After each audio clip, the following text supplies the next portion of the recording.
No dental insurance? No worries. There's an option for that. This is kind of like the dental version of the video I posted previously. Let's unpack it. This is a dental practice close to us. You'll see they say we welcome dental insurance and they list the types of dental insurance that they take. No dental insurance? No worries. You can still get dental care. Let's click here and learn more about their in-house program.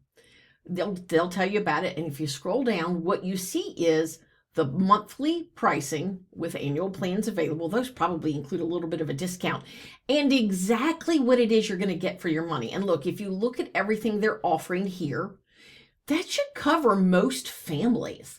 Simply Google search subscription dental medicine in my area, subscription dental practices in my area, dental practices that offer subscription plans, and include the phrase near me.